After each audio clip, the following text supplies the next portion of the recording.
Ticket दिखा दिया कि टिकट आपका हो जाएगा, आप पैसे भेज दो। तो हमने घर में जो गहने रखे हुए थे वो भी गिरवी रख दिए, बाकी लोगों से कुछ पैसे ब्याज के लिए फिर उनको पैसे भेजे। हमने यहाँ पे आए तो कंपनी का कोई टिकट नहीं, कोई कुछ नहीं है, मतलब नींद नहीं आएगी, सोचने में नींद नहीं आएगी कहाँ जाएँ कहाँ जाएँ। मैंने सोचा कि बेटर फ्यूचर हो जाएगा, फ्लाइट फ्लाइट सेटल हो जाएगी, अच्छी जगह है, कि हमारे आने के टाइम में यहाँ पे राजस्थान से 10 बंदे आए हुए थे, उनके साथ भी धोखाधड़ी हुआ है, उन्हें अलग बैच के थे वो। हाँ। नमस्कार, मैं साहिबा और आप सभी का स्वागत है झलको दिल्ली में। जैसे कि मैं आपको बताती हूँ, दिल्ली के कोने कोने की खबर मैं आप तक पहुँचाती हूँ। खबर चाहे वो कुछ भी हो, खबर मर्डर हो या फिर धोखाधड़ी हो या फिर क्राइम कोई भी हो, मैं आप तक पहुँचाती हूँ। दिल्ली के हर कोने में जाती हूँ। देखिए, ऐसी ही खबर मैं इस वक्त मौजूद हूँ सरिता बिहार थाने के बाहर, जहाँ कुछ लोग हैं मेरे साथ जिनके साथ धोखाधड़ी हो जाती है। ग्लोबीफाई के नाम से ट्रेवल कंपनी होती है जो कि इनके साथ बहुत बड़ी धोखाधड़ी कर देती है, और वो भी 1 लाख 2 लाख 3 लाख की नहीं, एक पर व्यक्ति से 3 से 3.5 लाख की धोखाधड़ी होती है। मतलब कि 20 से 25 लाख की धोखाधड़ी, जिनको विदेश भेजने के लिए बोला जाता है कि आपको वहाँ जॉब के लिए हम अप्लाई कर रहे हैं, हम आपको वहाँ जॉब के लिए भेजेंगे, आपकी जॉब वहाँ कंफर्म है। वहाँ पर उनको बुलाया जाता है, इतने पैसे अमाउंट लिए जाते हैं, फिर उसके बाद उनके साथ धोखाधड़ी कर दी जाती है। कुछ समय बाद पता चलता है कि वो कंपनी तो फरार हो चुकी है। जहाँ वो कंपनी का रेजिडेंस था वहाँ पे वो अब कंपनी ही नहीं है, वहाँ पे नामो निशान मिट गया उस कंपनी का। अब ये 14-15 लोग हैं जो कि बहुत ज़्यादा परेशान है, सरिता बिहार थाने आते हैं और 8 तारीख को इन्होंने एफआईआर दर्ज कराती है। 2 हफ्ते का टाइम मांगा जाता है, लेकिन 2 हफ्ते से अभी तक कोई कार्रवाई नहीं होती है। आईओ को कांटेक्ट करने की कोशिश करते हैं, लेकिन उनका फोन स्विच ऑफ जाता है। सिर्फ कार्रवाई हो रही है ऐसा करके सिर्फ आगे बढ़ा दी जाती है तारीख। अब मैं इनसे जानना चाहती हूँ ये कैसे शुरुआत हुई थी सर? मैडम, मेरा नाम दिनेश है और मैं एक यूट्यूब के वीडियो के माध्यम से मैं इनसे संपर्क में आया और इन्होंने मेरे को झांसा दिया कि आपको हम न्यूजीलैंड भेजेंगे और उसका जो सर्विस कॉस्ट रहेगा 3 लाख रुपए रहेगा। तो मैं तो इन्होंने स्टेप बाय स्टेप हमसे पेमेंट ली। पेमेंट लेने के कितना कितना लिया step by step? Ma'am, starting में इन्होंने सीवी सिलेक्शन के नाम पे बोला कि आपकी लिस्ट आएगी, सीवी सिलेक्शन होगा और उसके बाद आपको मेडिकल के टाइम पे आपको 50,000 रुपये प्लस पासपोर्ट देना होगा। तो वैसे ही हुआ मैम, सारी चीज़ वैसी ही हुई। मतलब बिल्कुल प्रोफेशनल तरीके से आपके साथ ठगी हुई है। बिल्कुल मैम, बिल्कुल आप ऐसे कह सकते हैं, बिल्कुल प्रोफेशनल तरीके से ठगी करी गई है। कितने समय से आप सरिता बिहार थाने के चक्कर मार रहे हैं? मैम, मैं 8 अक्टूबर से ये मेरी कंप्लेंट है, मैं आपको दिखाना चाहूँगा। 7 तारीख से हम यहाँ पे आ रहे हैं और 7 तारीख से और ये 8 तारीख की मेरी रिसीविंग है। और उन्होंने बोला, एसएचओ साहब ने आश्वासन दिया मेरे को, और ये मेरे साथ तकरीबन 10-11 लड़के थे।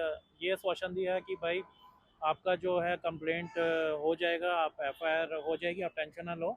जो आईओ है सतीश जी, अ, उनको बोला इन्वेस्टिगेशन करने के लिए, और एसएचओ साहब ने बोला उसी पीरियड में आपको कॉल करेंगे, आपसे भी कुछ इंक्वायरी करेंगे। बट अभी तक कोई कॉल नहीं आया, पूरे 2 हफ्ते हो गए।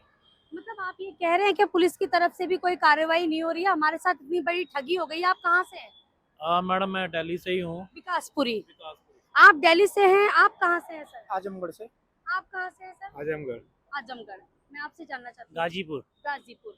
और अभी मेरी बात हुई थी 2-4 लोगों से, और वो भी अदर स्टेट के हैं। मैम, वो राजस्थान के थे। हाँ।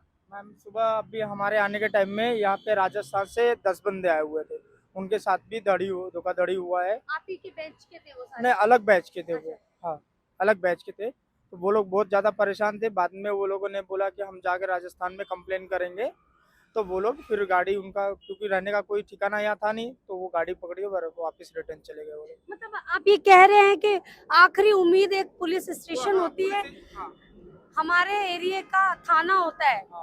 हाँ, एरिया का थाना ही होता है मैम। अगर ये उसी चीज के लिए बना हुआ कि किसी के साथ फ्रॉड हुआ या कुछ हुआ, किसी की कोई घटना हुई, समस्या तो है ये, तो हाँ, ये हल करेंगे उनको। तो लेकिन क्या लग रहा है? लग तो नहीं रहा है मैम कि हो पाएगा, बट हमने अभी कर दिया है, देखते हैं क्या होता है। 3 लाख रुपए जुटाना बहुत बड़ी बात है बहुत आज के मुश्किल होता है, टाइम पर। बहुत मुश्किल होता है। मिडिल उधारबाड़ी क्लास करके के हम लिए। लोग, मिडिल क्लास के लिए तो बहुत मुश्किल है। इधर उधर से पैसा करके इकट्ठा करते हैं, फिर उसके बाद धोखाधड़ी हो जाता है, बहुत परेशानी हो जाती है। मतलब हजारों सपने सजा लिए होंगे उस पीरियड में जब 50,000 रुपए पहली रकम दी होगी। मैम पहले रकम दी है तो उम्मीद हो गया कि कुछ पैसे मिल जाएंगे, और जब इन्होंने फाइनली वीज़ा भेज दिया, टिकट दिखा दिया कि टिकट आपका हो जाएगा, पैसे भेज दो, तो हमने घर में जो गहने रखे हुए थे वो भी गिरवी रख दिए, बाकी लोगों से कुछ कर्जे ब्याज पे लिए, फिर उनको पैसे भेजे, फिर यहाँ पे आए तो कंपनी गायब, कोई टिकट नहीं, कोई कुछ नहीं मिला। पैरों के नीचे से जमीन मतलब नींद नहीं आई, 2-3 दिन नींद नहीं आई कि कहाँ जाएंगे कहाँ जाएंगे। इस सदमे से कब तक निकल पाओगे? टाइम लगेगा मैम, पता नहीं कब कभी तक। किसी सही इंसान पर भी भरोसा कर पाओगे? कभी नहीं, तो मैडम पॉसिबल ही नहीं है, पॉसिबल ही नहीं है। मैं आपकी आंखों में नमी देख रही हूँ, मैं समझ रही हूँ कि आप इमोशन हो गए हैं भाई। टेंशन मत लीजिए। देखिए, दिल्ली पुलिस को समझनी चाहिए ये बात कि कैसे कैसे आपने वो पैसे जमा किए होंगे। इनके चेहरे की तरफ मैं कैमरा पर्सन से कहूंगी फोकस करें। इतने बड़े व्यक्ति की आंखों में आंसू, 3 लाख रुपए लाना बहुत मुश्किल होता है। बीबी के गहने रख दिए इस भरोसे पर कि टेंशन मत लो, इससे डबल बना दूंगा मैं कमाने के लिए जा रहा हूँ। बीबी बच्चों को कई सारे सपने दिखाए होंगे इन सब ने। मैं कैमरा पर्सन से कहूंगी इन सबको दिखाएं। कई सारे सपने दिखाए होंगे कि हम विदेश जा रहे हैं, तुम्हारे लिए बहुत कुछ करेंगे, लेकिन इन ठगीदारों ने क्या किया, इन ठेकेदारों ने क्या किया इनके साथ। इतनी बड़ी रकम लेकर फरार हो जाते हैं। वो क्यों नहीं सोचते हैं कि ये लोग किस तरह से पैसे लाते होंगे, कैसे जुटाते होंगे। मैं कहती हूँ सरकार को इस बात पे समझना चाहिए, इस पर गौर देना चाहिए। इस तरह के ठगी आज दिल्ली के हर कोने में बैठे हैं, हर गली में बैठे हैं। वो यूट्यूब, जितने भी सोशल मीडिया प्लेटफॉर्म पर ऐसे बहुत सारे ठगी हैं जो कि आपको इस तरह की बातों में बरगलाएंगे, आपको विदेश भेजने का वादा करेंगे कि आपको हम यहाँ भेजेंगे वहाँ भेजेंगे, आपको सिर्फ छोटी सी अमाउंट पे करनी होगी। और लोग क्या सोचते हैं, ठीक है सैलरी हमारी 1-2 लाख होगी, 3 लाख अगर जा रहे हैं तो कोई बात नहीं। लेकिन हम भूल जाते हैं कि इतना आसान कभी कुछ नहीं होता। ये दिल्ली की जनता ही नहीं, ये भारत की जनता है, शायद कहीं ना कहीं बहुत सारी ऐसी जनता है जो बहुत मासूम है। इन चेहरों को देख सकते हैं, बहुत मासूम ये चेहरे हैं। और आज वो ठगी बैठकर, ऐसे कितने मैंने बिल्डर देखे हैं कि लोगों को दूसरों की प्रॉपर्टियां बेच देते हैं और फरार हो जाते हैं। मैम जब हमने उनको पूछा इस बारे में तो उन्होंने हमें अपना लाइसेंस दिखाया, जो हमने गूगल पे जाके चेक करा और सब वैलिड था। MCA से वैलिड था, वो मिनिस्ट्री ऑफ कॉरपोरेशन अफेयर से वैलिड था। तो उसके बावजूद भी ये अगर क्या लगता है सरकार को इस पर एक्शन नहीं लेना चाहिए? बिल्कुल लेना चाहिए मैडम। हम जैसे अगर गरीब ऐसे ठगे जाएंगे तो कौन किसी पे विश्वास करेगा। क्या कहेंगे सरकार के लिए आज? मैम सरकार को इस पर काम करना चाहिए। जो छोटे तबके के लोग आते हैं, छोटी उम्मीदों के साथ आते हैं कि ऊपर जाएंगे, लेकिन ये लोग बहुत बड़ी धोखाधड़ी करते हैं। कि सरकार को करना चाहिए, इसमें कुछ न कुछ एक्शन करना चाहिए, हम देखिए सोचते हैं आगे कि आने वाले लोग। मतलब टैलेंट है, उस टैलेंट को जाया ना करें, आगे बढ़े, बच्चों का फ्यूचर जो हमने सहा है हमारे बच्चे ना सहें। हमारे बच्चे न से कोई आने वाला और परिवार न झेले, उनके साथ ऐसा ना हो। हमारा तो गया, कि आगे किसी और के साथ ना करें, वो करेंगे ही, कहीं ना कहीं करेंगे। कुछ तो एक्शन होना चाहिए इस पर, कुछ पाबंदी सरकार की तरफ होना चाहिए, जिससे कि आगे कुछ ना हो। और सर मैं आपको ये भी दिखाना चाहता हूँ, इसमें आप देखेंगे हाँ सही। टिकट जो है वो 1,58,000 रुपए की है। अभी आप सोचिए कोई नौकरी करने जा रहा है, वो कैसे बिलीव करेगा ये नकली टिकट होएगी। वो तो यही सोचेगा कि कंपनी ने भेजा है, 1,58,000 का टिकट है तो मतलब जेन्युइन काम है। उसके बावजूद भी ये हमने वीज़ा देखा, ये वीज़ा की बिल्कुल कॉपी उसने ऐसे निकाल रखी है, सारे पेपर्स हैं। तो अभी कोई सीधा आदमी मैम कैसे समझ पाएगा ये नकली कागज है। मैं समझ पा रही हूँ, पूरी प्रोफेशनल तरीके से आपको फंसाया गया। और ये मैडम एक आदमी के पास नहीं है, सभी आदमी के पास है। ये जितने हम टोटल 12-13 लोग हैं, ये तो एक 12-13 मतलब एक ग्रुप के फाइल है ये, ऐसे 3-4 ग्रुप है। एक सबसे महत्वपूर्ण बात यह है, आपने कई केसों में ऐसा देखा होगा कि कंप्लेंट तो ले लेते हैं लेकिन FIR दर्ज नहीं करते हैं। FIR की कॉपी तक नहीं है। FIR जब दर्ज नहीं हुई तो कॉपी कहाँ से होगी? FIR क्यों नहीं हुई? आप कितने दिन हो गए? मैडम SHO साहब ने ये बोला था, जो ये इस थाने के SHO साहब है, उन्होंने बोला था कि 2 हफ्ते का टाइम लगता है इन्वेस्टिगेशन का। और इसी वेट में हम थे कि चलो आज 2 हफ्ते हो गए, तो आज हम इसलिए हम सरिता बिहार थाने आए हैं। और हो सकता है कि आज FIR हो जाए। SHO सर से मिलेगा, उनका क्या आश्वासन था आपके लिए? मैम उस टाइम तो सर ने ये बोला था कि आपकी कंप्लेंट हो जाएगी, आप टेंशन ना लो, आपका पैसा मिलेगा पर थोड़ा टाइम लगेगा। और कितना टाइम पूछा आपने? कुछ ऐसा बोला नहीं उन्होंने, बस ये बोला कि आपका पैसा निकल जाएगा और आप टेंशन ना लो। मैंने कितनी उम्मीद लग रही है आपको? मैम उम्मीद तो देखिए कुछ भी नहीं है। मैं तो पहले ही सर को एक बारी बोल चुका हूँ कि सर देखिए दिल्ली पुलिस की हमारे इंडिया की जो पुलिस है वैसी इमेज बहुत ज़्यादा डाउन है। ज़्यादा कोई अच्छी नहीं है। क्योंकि जैसे तैसे आदमी विश्वास करके पुलिस के पास आता है ना, तो कहीं ना कहीं ऐसा लगता है मैम, ऐसा लगता है कि पुलिस के दरवाजे खुल जाते हैं। मैडम ऐसा लगता है कि मदद नहीं मिलेगी।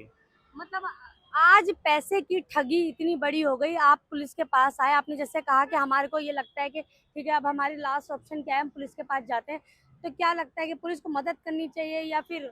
मैडम बिल्कुल मदद तो करनी चाहिए। देखिए पुलिस तो कहती है कि हम आप लोगों के लिए, ये जनता के लिए है, पर बट ऐसा होता नहीं है। ऐसा नहीं होता। तो बस मैडम मेरी तो सिर्फ बातों बातों में दिल्ली पुलिस से हाथ जोड़ के रिक्वेस्ट है कि हम लोगों की एफआईआर दर्ज हो। क्योंकि मैडम देखिए मेरा ये मानना है कि अगर पुलिस कुछ भी करना चाहे ना तो कहते हैं बहुत कुछ कर सकती है। वो गड़े मुर्दे एक आईओ के हाथ में बहुत कुछ होता है और वो चाहे तो एक हफ्ते में केस सॉल्व कर सकता है। बिल्कुल बिल्कुल मैम, ये तो ऐसा होता नहीं है हिंदुस्तान में। अभी तो उनका आयोग का भी फोन बन जा रहा है। तो मैं वही कह रही हूँ कि आपको शायद पता होगा कि आईओ के हाथ में बहुत कुछ होता है। बहुत कुछ होता है, लेकिन आईओ का आज तो उन्होंने कॉल भी नहीं किया, हमसे पूछा भी नहीं कि आपका केस क्या है क्या नहीं है। ऐसी बात एक नहीं है, बात केस तो दिमाग में होगा। एक बात हम आईओ लोग सर के। दो तीन बार मिलने के बस लिए आए आपसे उनसे। पूछना नहीं चाहते, वो उनसे पूछेंगे तीन जहाँ बार पर मिलने भी पैसा है। गए, मिलने भी गए। जी मेरे को भी लग रहा है मैम, क्योंकि हमारे ग्रुप में और कई लड़के बोल रहे हैं कि दिनेश भाई कुछ नहीं होगा, छोड़ो, कहीं ये ना हो कि सेटलमेंट हो गया हो पीछे, आप चक्कर काट रहे हो खामा का। मैंने भाई मेरा पैसा गया, मैं तो अपने लिए काट रहा हूँ, आप लोगों ने काटना है तो आप लोग भी काटो। मतलब आज ग्रुप में ये बात हो रही है कि शायद पुलिस ने सेटलमेंट कर लिया होगा, पीछे सेटलमेंट हो गया होगा।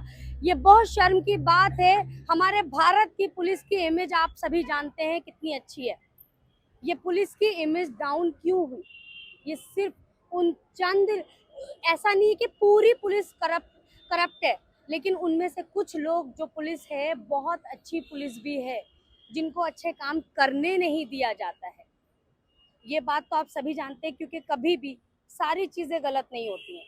लेकिन आप भले भांति जानते हैं, ये हमारे भारत की जनता है, वो बहुत अच्छे से जानती है कि पुलिस की इमेज क्या है हमारे भारत में। जैसे कि सर ने बताया कि मेरे जो ग्रुप के लोग हैं उनका कहना है कि आप चक्कर काट रहे हो भाई, क्या पता पीछे सेटलमेंट हो गया होगा। आईओ का एक बार भी कॉल नहीं आया 8 तारीख से इनके पास कि भाई ऐसा हो गया है कि हाँ हमने यहाँ बात की है या हम छानबीन कर रहे हैं। जब भी मैडम हम लोगों ने फ़ोन करा है आईओ साहब को, तो आईओ साहब ने यही बोला है कि आप टेंशन ना लो, और तुरंत फ़ोन काट देते हैं। ऐसा लगता है कि पूरी बात शायद भी नहीं सुनते, पूरी बात भी नहीं सुनते, ऐसा लगता है शायद हम उनसे कुछ मांग रहे हैं।